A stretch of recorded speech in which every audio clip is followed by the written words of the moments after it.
Okay, okay. We're live right now, elders, so we can go ahead and get started. I know we got caught up talking a little bit, but I'm glad to be here. My name is Daniel Brooks. I'm the Minister of Culture of the Black Liberation Party. I'm glad to be here and honored to be here with these OGs, these original gorillas, these elders that have a wealth of knowledge for us here today.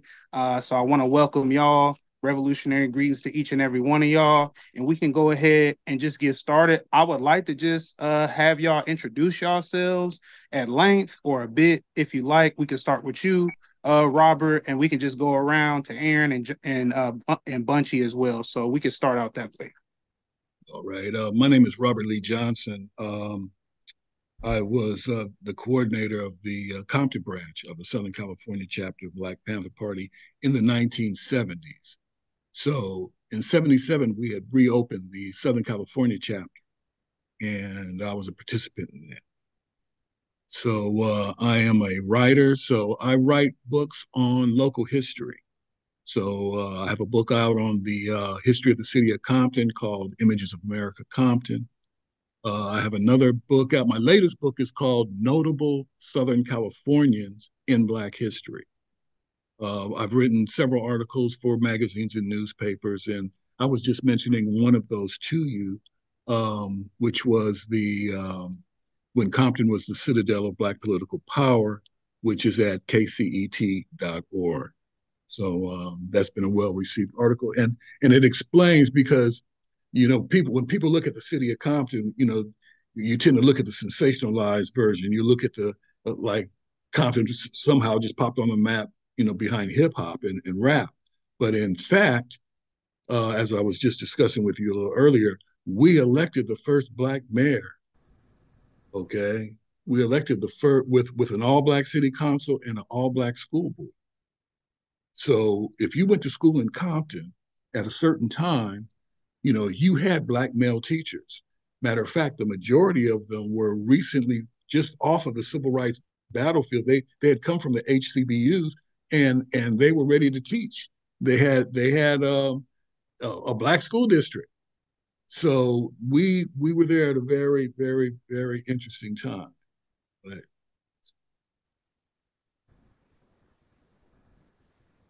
Thank you, Robert. As a teacher myself, that's great to hear, and I appreciate that piece of history as well. Aaron, go right ahead, Elder.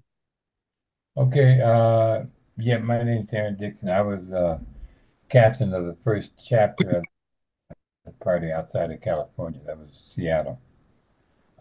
So I spent the first 4 years of my time in the party was in Seattle, and then I was transferred to Oakland in '72. And most of my time, I spent 6 years in Oakland.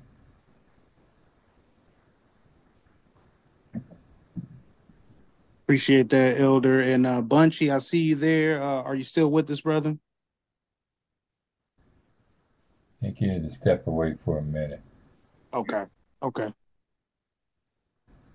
Maybe we'll get Bunchy back in here as well. So we can go ahead and just move to the first question.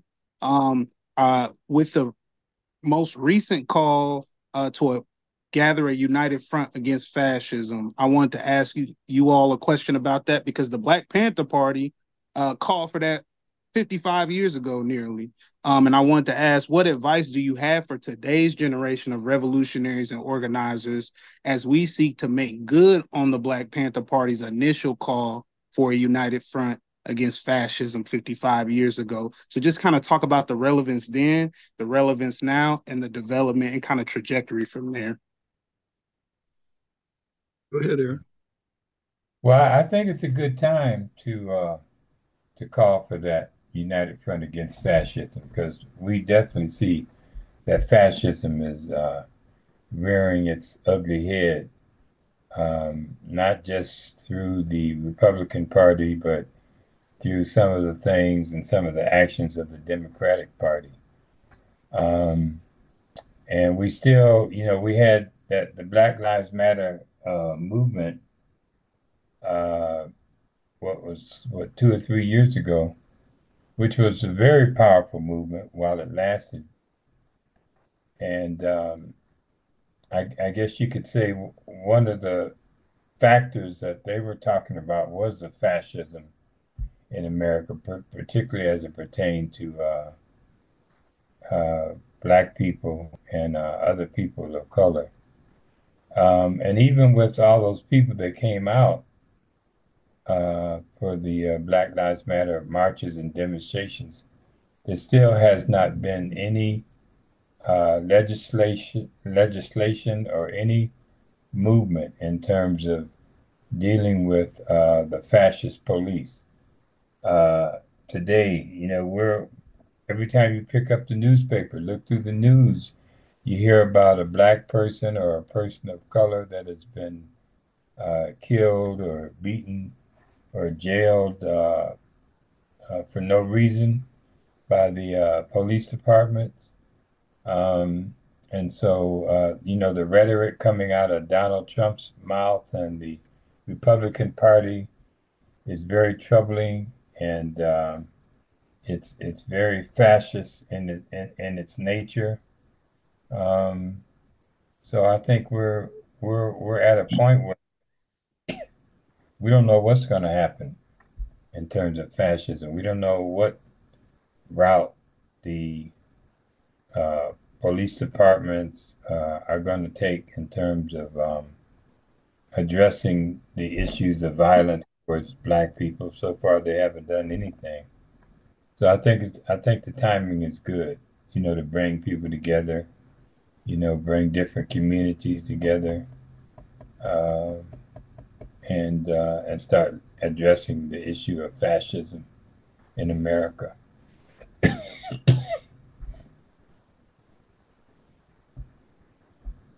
Appreciate that, Elder. You talked about the Republican Party and their kind of mask off fascism, but and really what we're seeing now is we're seeing like both wings, both the Democratic wing and the Republican wing, as both like fascist wings now. Whereas one is packaging it in one way, and the other party is packaging it in another way. One with the Democratic Party with this like this gentleman's fascism and this mask off kind of Freddy Krueger version of fascism with the fascist Republican Party. So thank you, Elder. Robert, did you want to chip in on this one as well Well, about the United Front? yeah, I just want to say, just to tag on to what you just said, we have always been dealing with a fascistic, line in this country. I mean, come on, segregation, wage slavery. These are the things they just make in America. They just make fascism a little more palatable. Okay, they haven't come straight out. Now, what you have after the election of Barack Obama scared the hell out of a lot of these white supremacists who are always pushing. They said, "Oh yeah, we're white. We're running out of white people.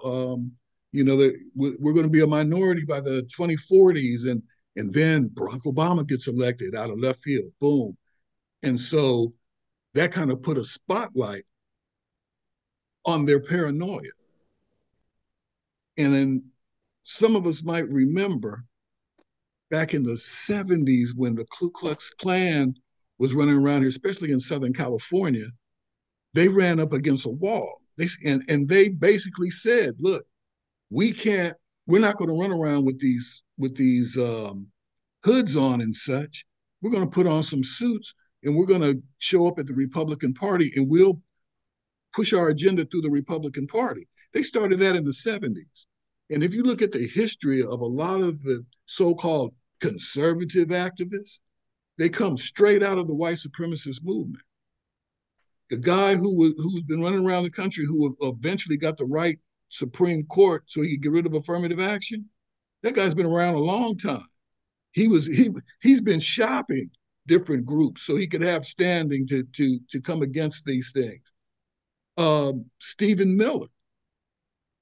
Stephen Miller has formed a law group to go after progressive organizations that are trying to do something for Black and other minority people exclusively. They're calling that reverse discrimination. Okay, so what we're trying to see, what we're seeing now is just a new movement that's trying to deconstruct some of the crumbs that we have gotten before from FDR all the way through to Obama. So those crumbs, okay, they said that's too much for you, and so they want to take that. And now some of us who were either born or bred from the South, we realize this: it had always been an unwritten rule that the highest black man could never be as high as the lowest white man. So if they perceived as a community that they were getting something, or like we were getting something, like such as affirmative action or whatever, it was at the it was like taking something from them. Okay, even though they're not going to college or whatever, but it's taking something from them. And now you've heard it morph because you'll hear them now. They'll say, "Oh, this is not an affirmative action hire, but a DEI."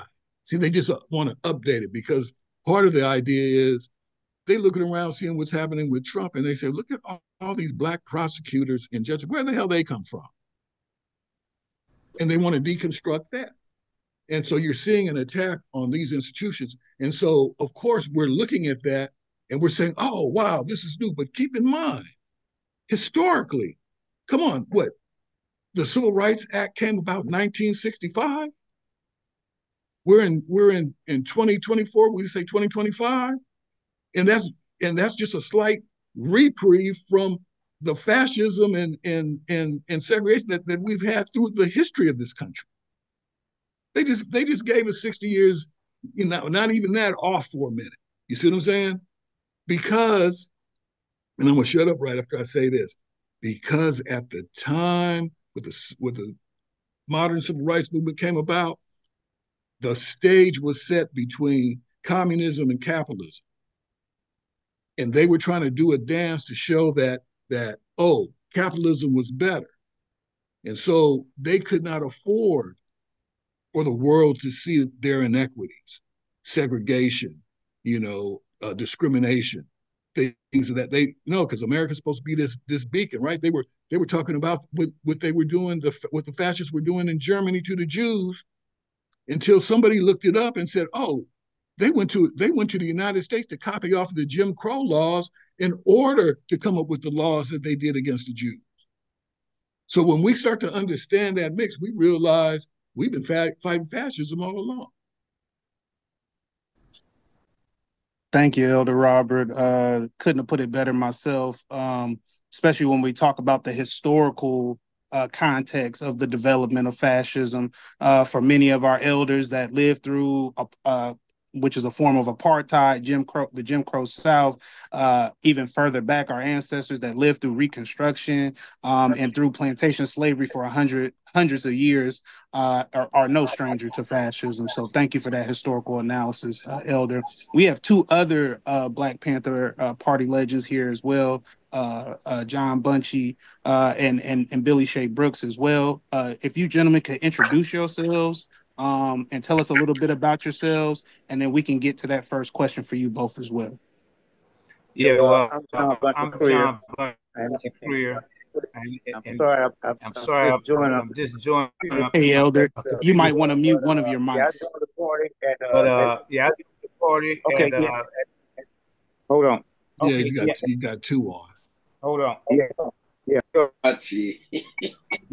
Yeah, hold on. Got you in stereo, Bunchy. Oh, Bunchy.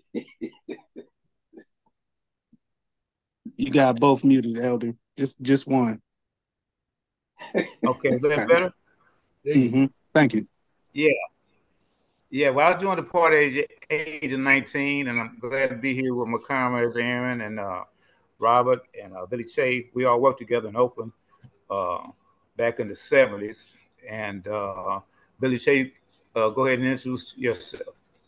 Well, thank you, comrade brother Billy Shea Brooks here. Illinois, Chicago, West Side, just another brother trying to continue our struggle for liberation. Well, it's an honor to be here with both of you. We were just talking about fascism and the trajectory of it, how the Black Panther Party called for a united front against fascism 55 years ago. And now there's a call now for, again, a new front, which is kind of disappointing when you think about it, that we've had 55 years to build that front. I wanted to talk to you all just about like what advice do you have for like newer organizers and revolutionaries, like as we seek to build this united front for it to last, you know what I mean, and for it to be something that could, fight something off, to fight this resurgence of fascism and this development of neo-fascism. Yeah, but really, it's not a resurgence. I mean, it's been around. It's only now because, for one thing, that with the internet and social media, you see more. Because the only thing, I don't want to talk about Trump too much, but all he did was give these fascists and these racists the opportunity to take their hoods off, come out the closet. I mean, it's always been here. I mean, nothing is new, like they say under the sun. And but the thing is that we have to, as a people, for one thing, is organized. Me myself, and I don't know my comments, but I have never seen so many selfish people and so many individualistic people in my life, even in the movement. Everybody's got a blog. Everybody's got an internet thing. Everybody wants to be a commander, a chairman, the whole thing. But that's not organizing people. I mean, to organize. Another thing I want to say about social media, it's a great thing. It gets out there fast. But we have to go back to, just like the party and many organizations in the past, to some grassroots organizing. You have to get out and you have to meet people. You have to touch people. You have to knock on the doors. I'm going to say something about an organization, a religious organization, that I have a lot of respect for. I don't agree with anything they say, but it's the Jehovah's Witness. They knock on doors. They stand in front of stores.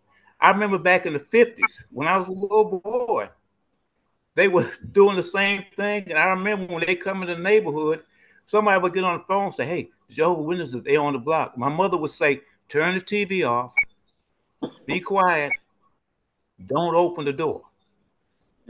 But all I'm saying is they get out there, and I have much respect for that. And that's what we don't have now. We don't have. It's just like with George Floyd. I had a friend of mine ask me, "What do you think is going to happen with the George Floyd thing?" And I say, it's going to be the same thing. The capitalists are going to do the same thing. They're going to throw money at it. I'll never forget, as a 13-year-old boy in Watts, doing the Watts riots, what they do, they threw money at it. And you know what happened? You had people fighting each other over crumbs. They put these developments, and the same thing happened with George Floyd. What happened? And I have to give these young folks, because they were out there for like 3 months in a row, every day, and I was so proud. I had never seen a movement, let me say it again, a movement like that in a long time. But what did the capitalists do? What they always do. They threw money at it. What do? They give millions to the NAACP. They give millions to the Urban League. They gave millions to Black Lives Matter, which wasn't supposed to be an organization. And I mean, that's what they do. So the thing that we have to do, it has to be grassroots. We have to come together, and we have to cut out all the rhetoric.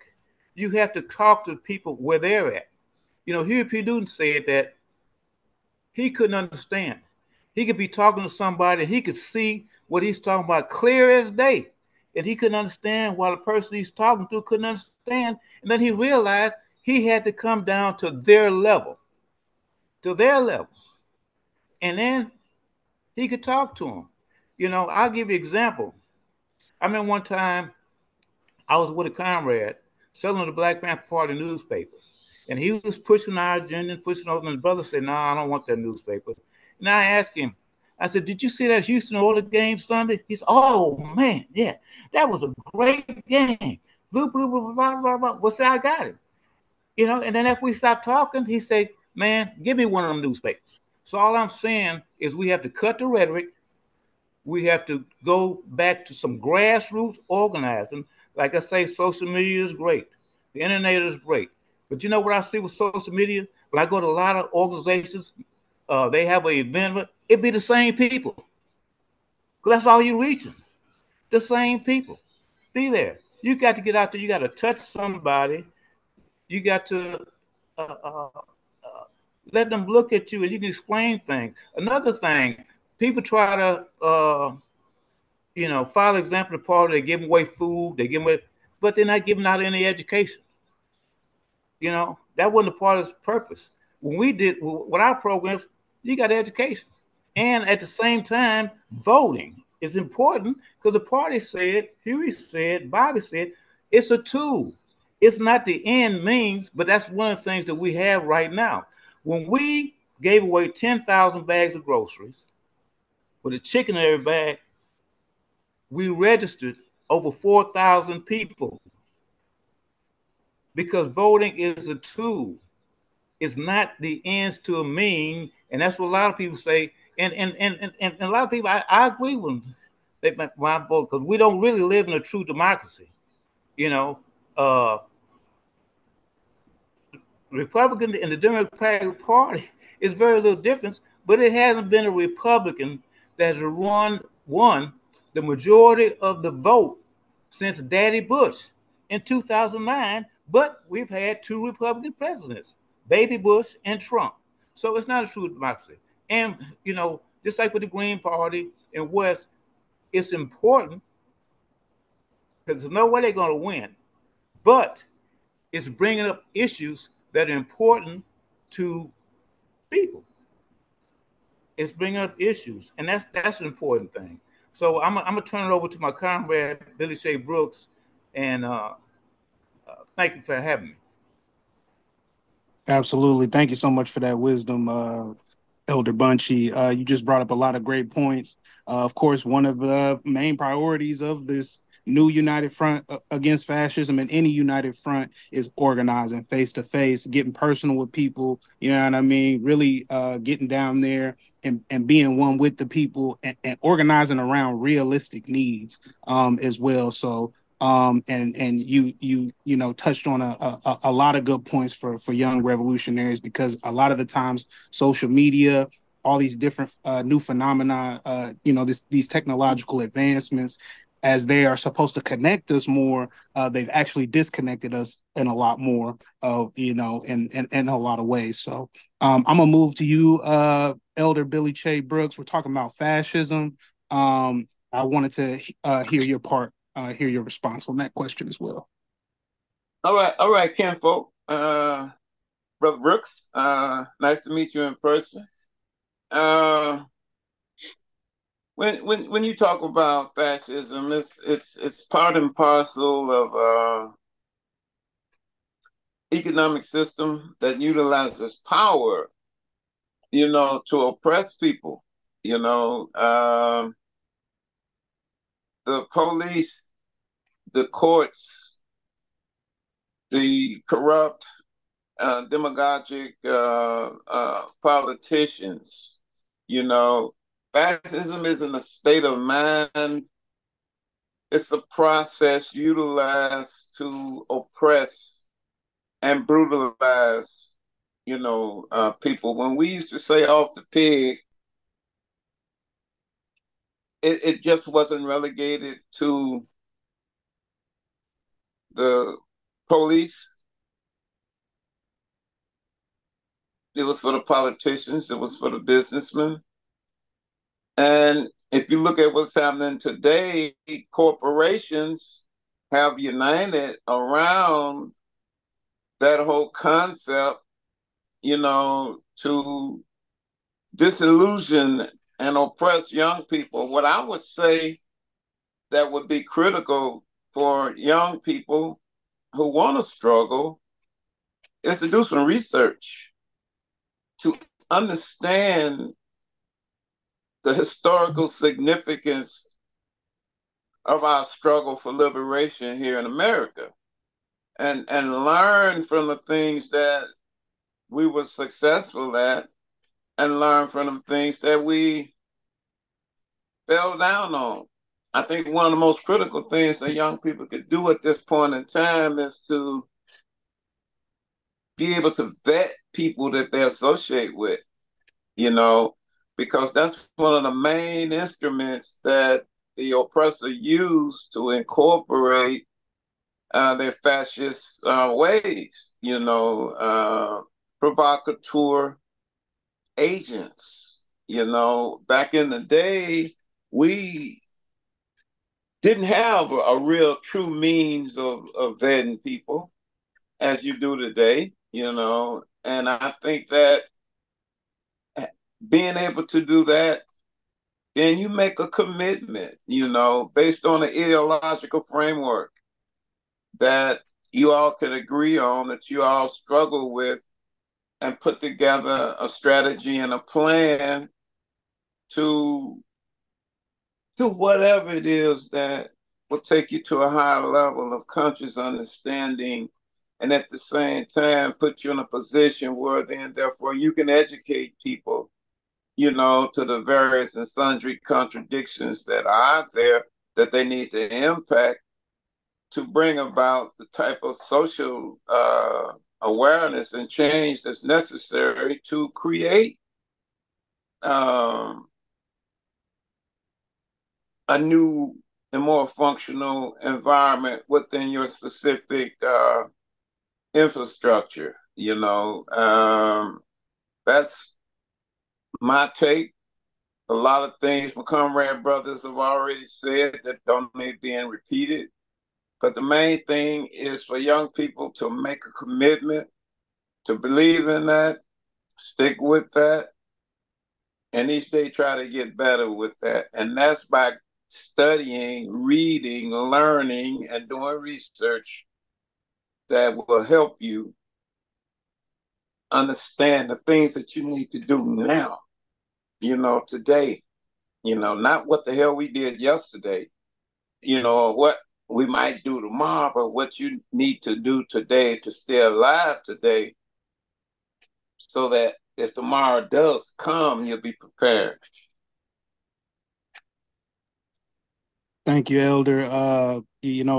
Elder Billy and Bunchy just mentioned and just emphasized the importance of political education and researching and studying. So all of our comrades out there, if you hear us, man, because that's often the part that people, try to skip or think that we can negotiate with.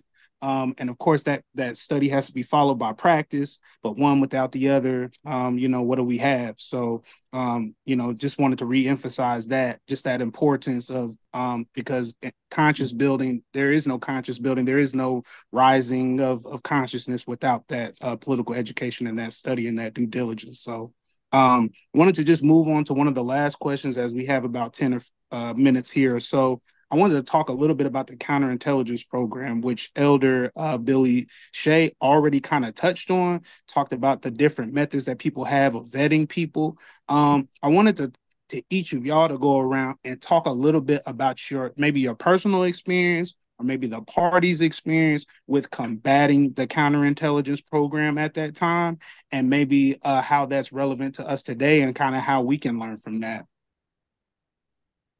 Real briefly, you need to pay attention to a lot of these old cats who call themselves warriors. Those are the prime suspects that they utilize to confuse young people. Okay? Check out their practice. Never listen to what someone say, because their social practice is how you determine whether they're being truthful or not. That's the best way, because if you don't, you're going to have some issues. That's my take.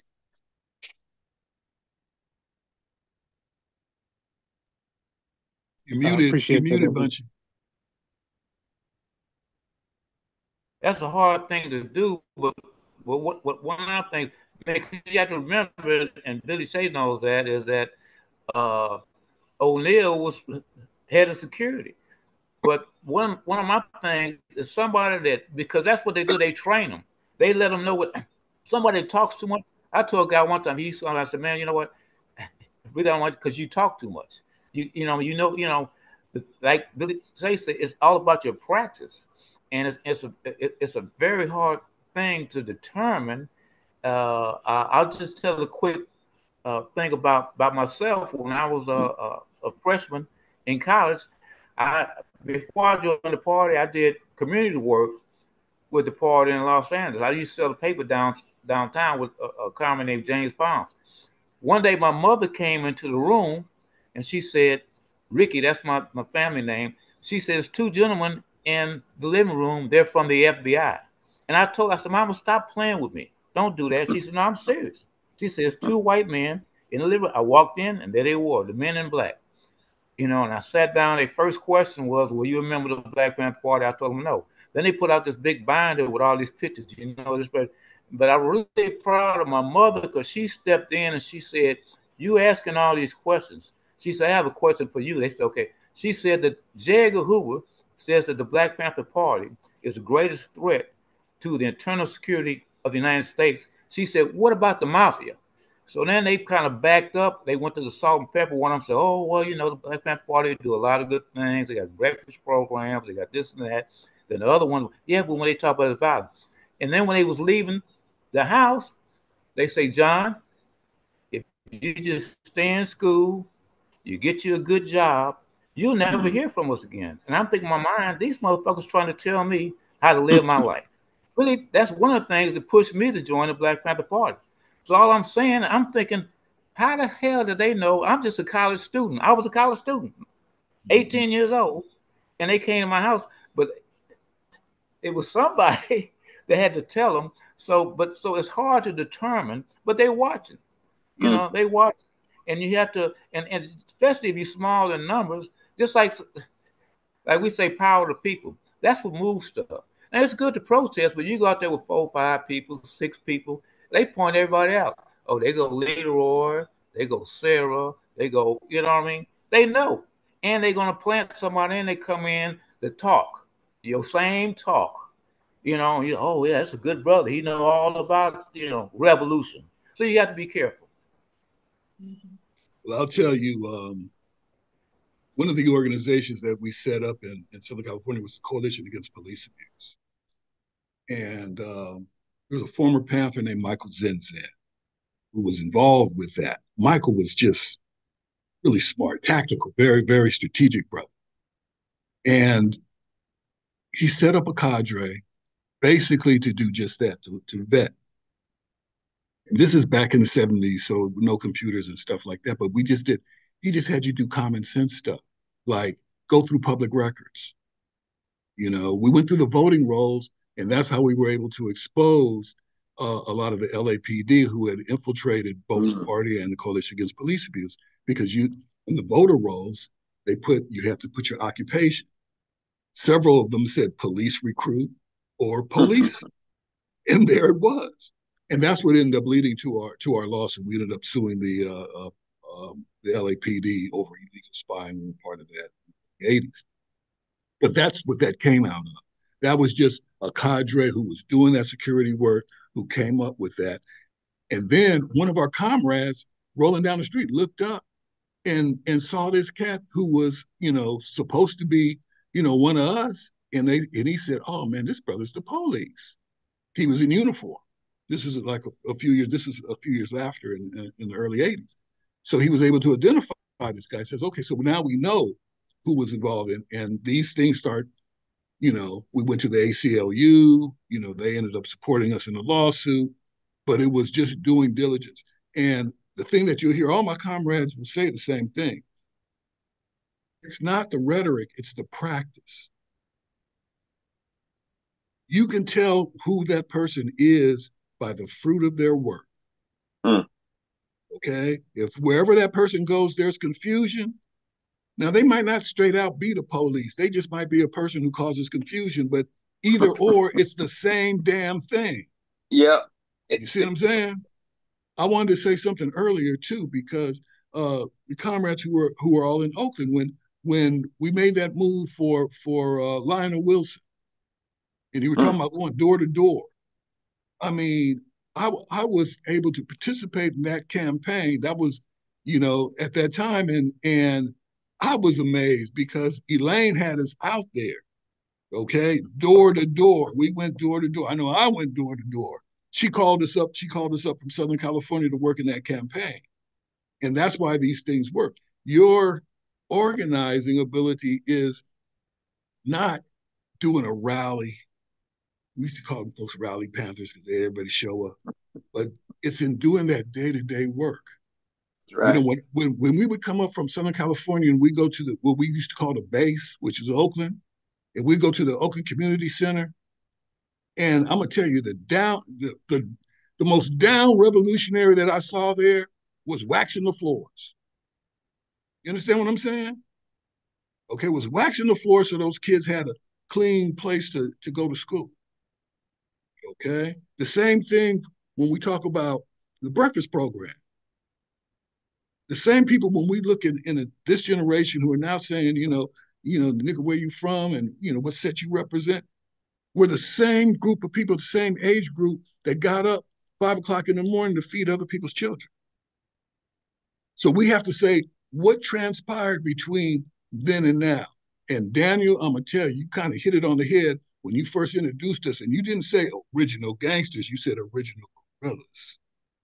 Because there was a whole movement, okay, to change the culture on the streets from the late 60s and the 70s, from one of a revolutionary activist culture to a gangster culture. That took place in front of us. Right. The movies and everything, because what the idea was, they realized how powerful the media was. So they made revolutionaries look like fools in those movies. You look at that. Shaft, all those.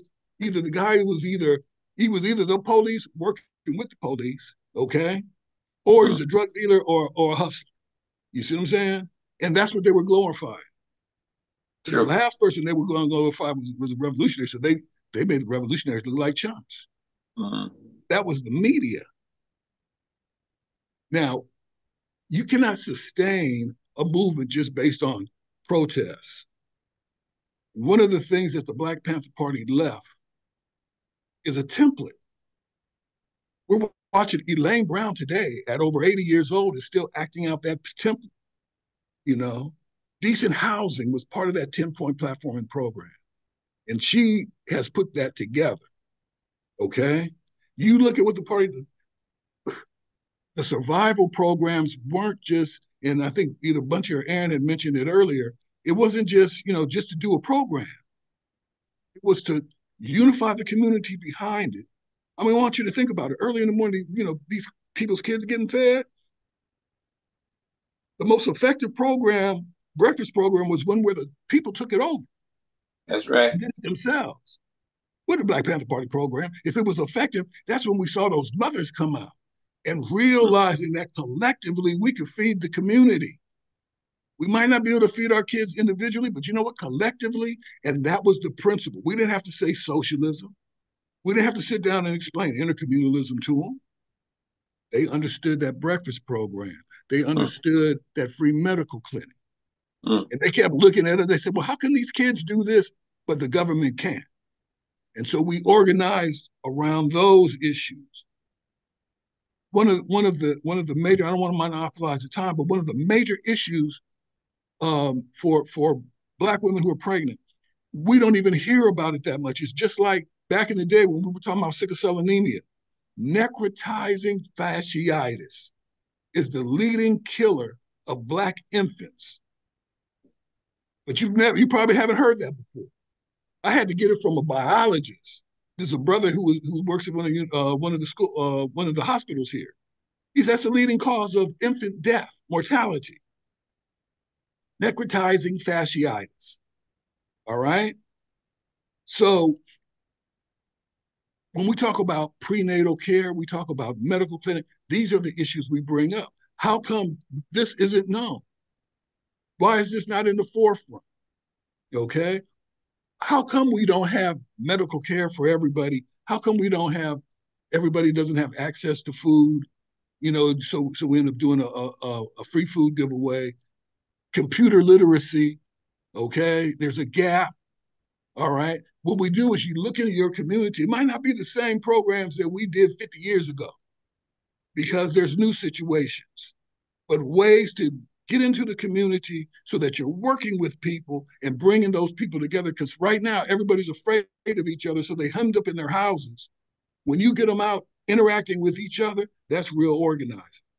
Because the next time something happens, you have a whole group of community coming out to the school board meeting or to whatever that is that dealing with the police because they're going, inevitably they're going to kill another community member. Okay, but how do you get the community involved? Is, well, one, the community need to meet other people in the community because when most of us were coming up, our parents they knew the kids out there. So if one kid got hurt or something like that, okay, and Billy J, you could probably tell me if this was true, but I always heard that Fred Hampton's mother would babysit Emmett Till. That's true. That's true. So you have those connections. You see what I'm saying? And if we, as the vanguard revolutionaries, we are charged with making those connections if we call ourselves the vanguard in our community. Right on. Thank you, Elder Robert. All powers to the people. Appreciate that. Aaron, did you want to go ahead and chip in as well about the counterintelligence program, Elder? I think you may still be muted, Elder. Yeah, Aaron, you're muted. You're muted.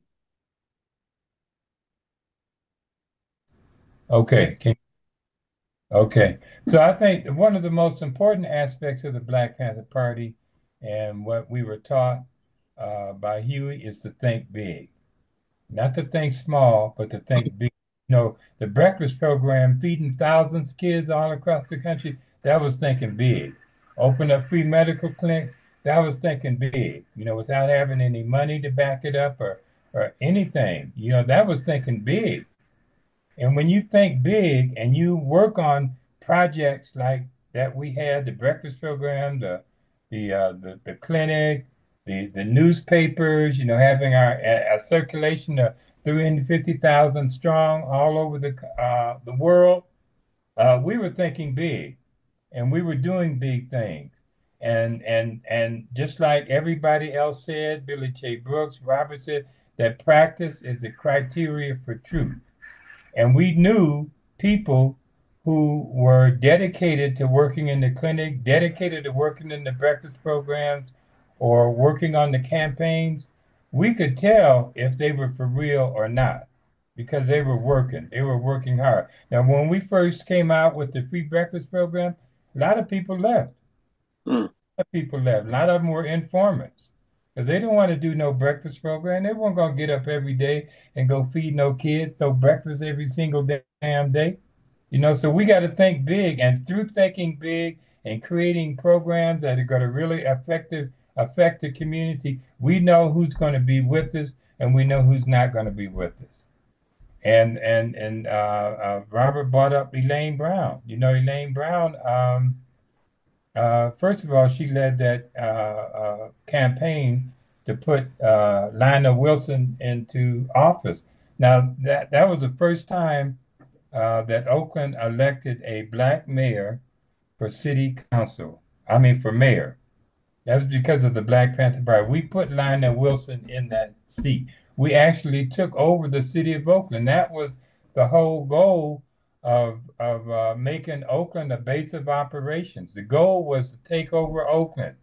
And people say, how are you going to take over Oakland? Well, we did. We took over Oakland. When we put Lionel Wilson in the office, we also chose the first black police chief that was going to be in office. The Black Panther Party did that. We were going to have party members on the Port of Oakland. So, we were thinking big. We were doing big shit. And that's what you have to think. You have to think big. You can't just do little community stuff and just do little this and do little stuff here. But what is hurting the community the most? What is affecting the community the most?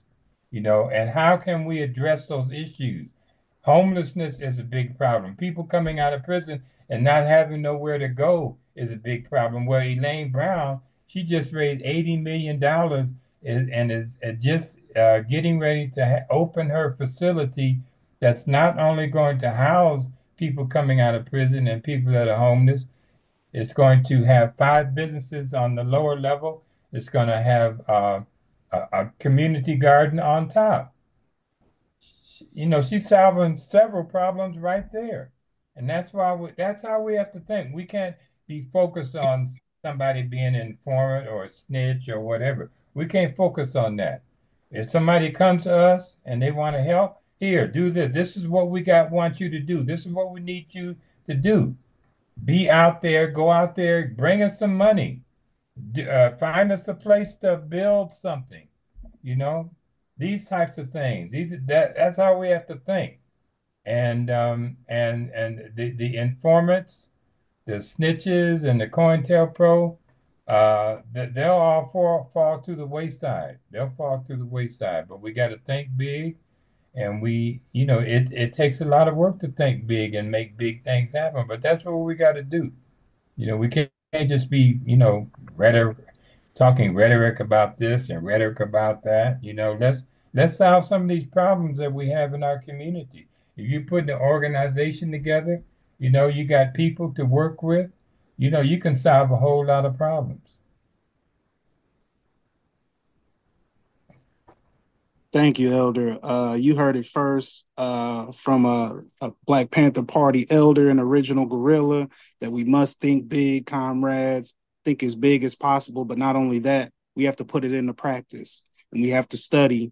We have to reach out to the people. We have to see ourselves as the people. We have to love the people. We have to do everything in our power together as comrades and as human beings in the world. So I just want to thank every single one of y'all for taking the time to spend with us. We can do lasting remarks, anything you want to plug, any of the work that you're doing now, or just any statements that you have for the comrades here before we go. Hey, it's good to see Billy J. Brooks up here. It's good to see Robert Johnson. It's good to see Bunchy. I'm happy. This makes my day. I'll follow right behind you. It's been a while. It's been a while, Robert. Right. I seen you a couple years ago, Bunchy, but we stay in touch on Facebook. I was with Aaron last month. Right.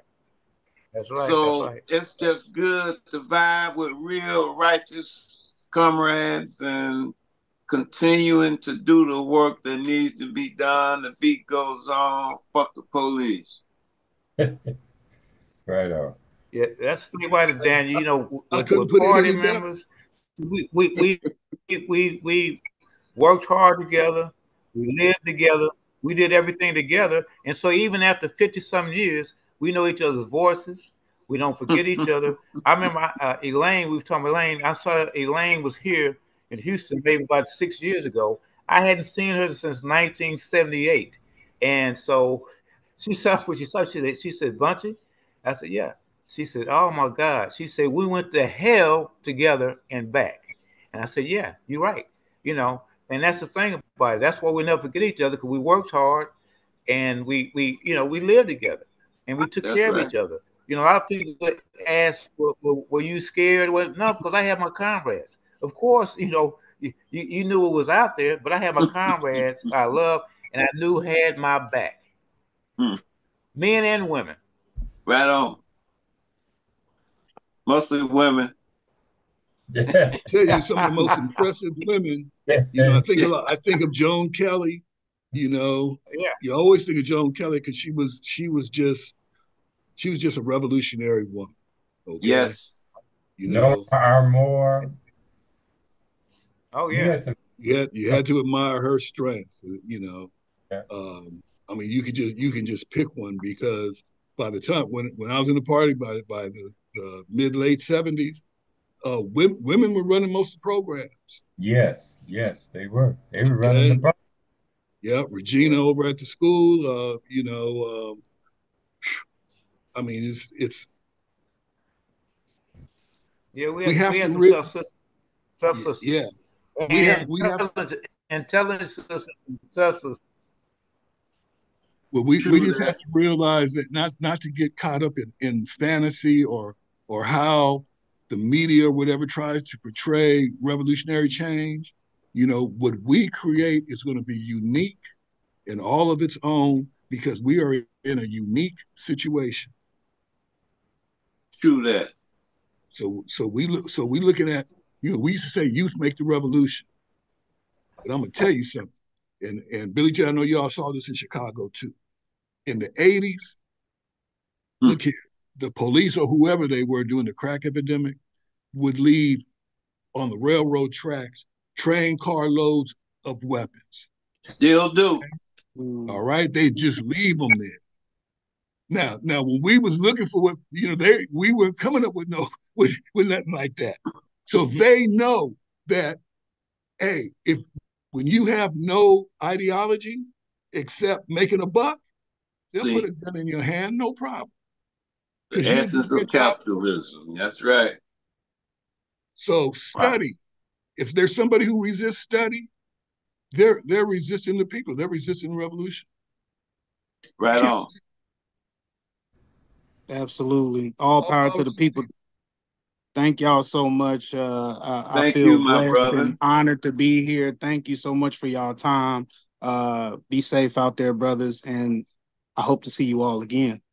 Right on. All power to the people. All power to the people. All power to the people. All power. Right on. Peace.